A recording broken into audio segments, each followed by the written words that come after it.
Cahuilla when I'm not sure why my video is lagging, but from here out, I'm gonna go ahead and shut it off because it's not working. So I'm gonna shut off my camera. But it's good to see you, and I wanted to be able to interact in that way for a moment. Okay, so now that I've shut off my camera, we're going to go over the Desert Cahuilla Native American language. And one of the things I do as a teacher is I try to simplify the Native American language as best as possible, how I was taught and how I see things. And this is what I'm going to do today. I'm going to go over one word that has 3 different meanings. One word with 3 different meanings.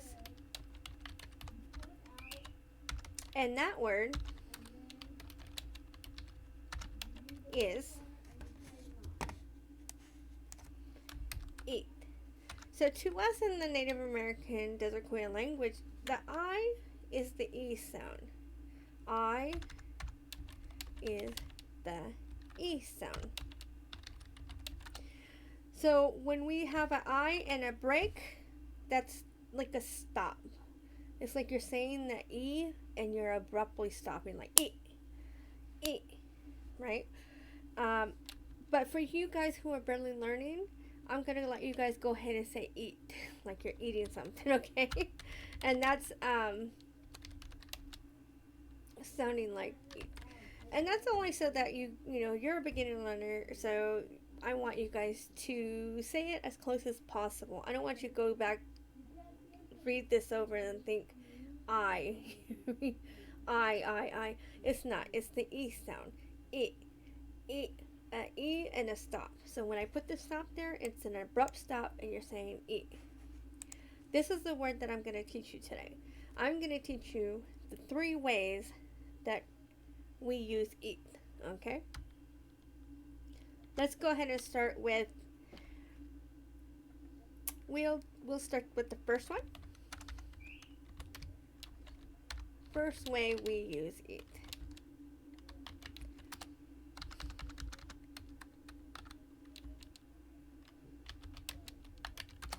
So the first way we use eat is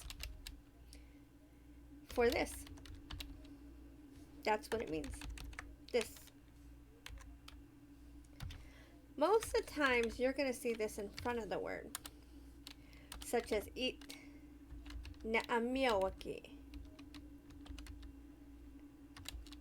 This is my friend. Eat, nayul. Put that little break right here. This is my younger brother.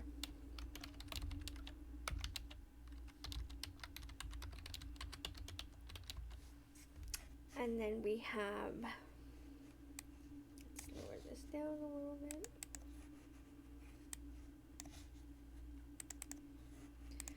Eat naamiawaki, eat nayul. The rule doesn't apply for it to go in the front, right? It doesn't apply to go to the front of the word all the time, but it will be for the most part in the front. So if you're describing something, you're like, eat café, this coffee, eat papel, this paper. I mean, that's how we say this. But that rule doesn't apply. We may say, hicha means what? Is this? Hicha eat. What's this? But the one thing you want to notice is that this eat is all alone. It's not connected to hichai. Hichai. You don't do that. You separate it. Hicha eat. It's separated. So that's how you know it's going to be a this. If the word is separate from the other words. That's how we use eat. Eat means this. Eat means this. Now let's go over the second way. And that's why I say it's a standalone word. That eat means this. Let's do this one more time. What does eat mean? Eat means this. Eat means this. Okay. However, let's go over the second way.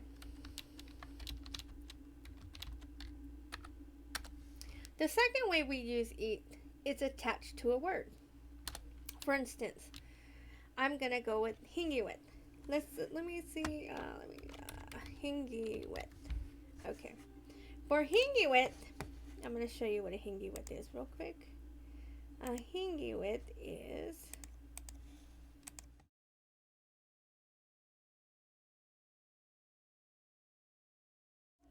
that's what a hingiwit is. A hingiwit is an airplane. So that's how we say airplane. However, if I wanted to specify the airplane, talk about that airplane, be specific about the airplane being the airplane, right? We say hingiwit. And notice this, when I say it, it's together with the word. And we use this hingiwit at the end of a person,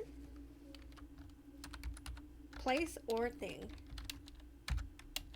Typically. And the airplane, of course, is going to be the thing, right?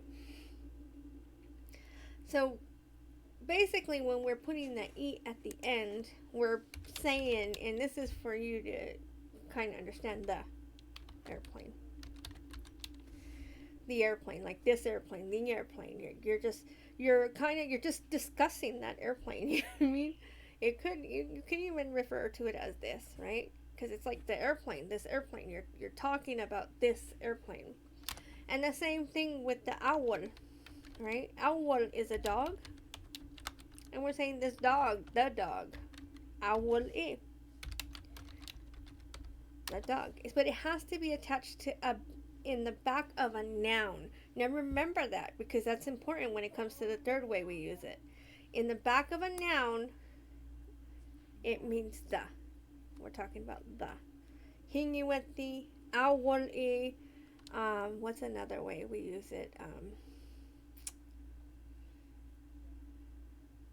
So we got the airplane.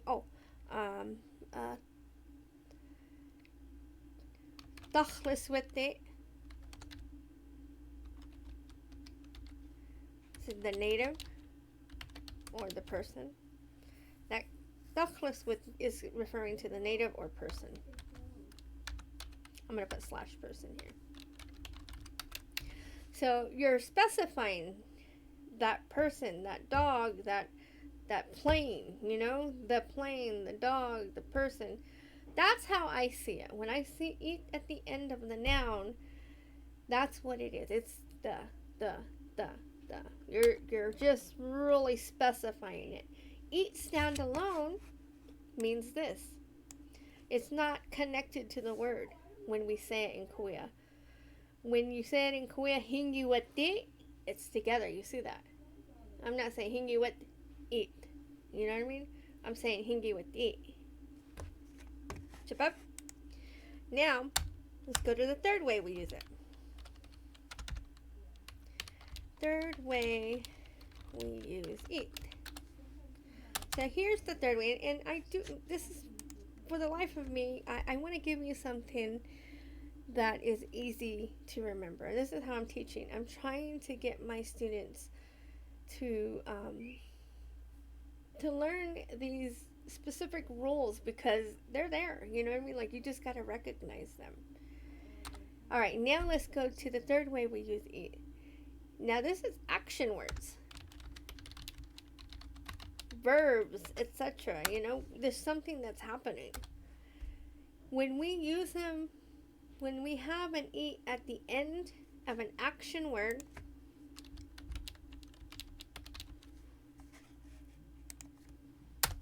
we now turn it into something past tense. It is now something past tense.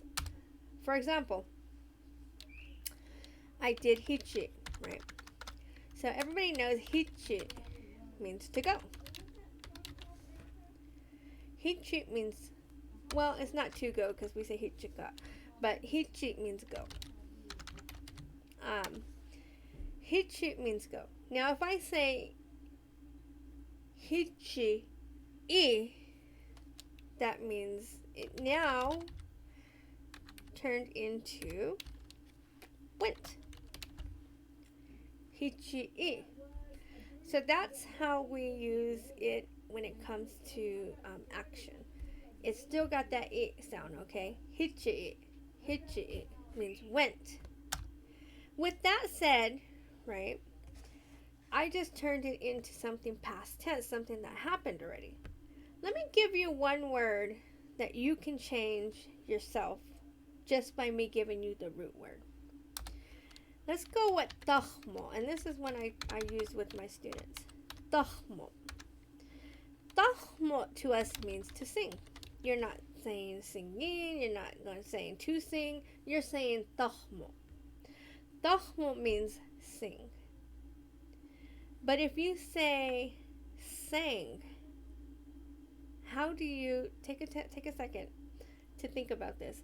How do you think that I'm gonna make that into sang?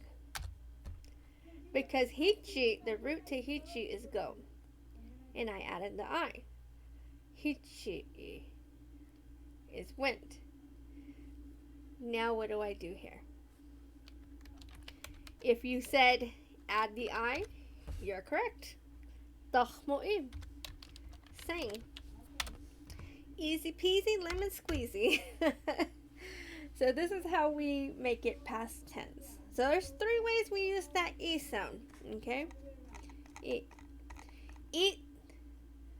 This more stronger word, it's standalone. That means this. Eat. If it's connected to a person, place, or thing in the back of it, then that makes it the. Hingyued, awali, takhlasweti. I'll tell you right now here on the second way, fluency has taken the E out. We don't technically say E anymore. We just say hingyued, awul, takhlaswet. So you don't really need to specifically say that E at the end because, like I said again, fluency took that out. We know you're talking about the hingyued, right? I can say hingyued penpanachikal, you know, the hingyued penpanachikal, like the airplane passed me, you know. But I could use hingyued the at the same time. So it's up to you. I mean, if you want to use it, you use it. That's just both ways. And then the third way again makes it past tense, and that's only not during nouns. This is now something that's being done. Okay? Hichi means go. Hichi means went. Tahmo means sing. Tahmoe means sang. Let's go with deo. Deo to us means see or watch. I would say to search, but for us, to search means like hop, right? So that's to search. So, or to find. So here we got deo.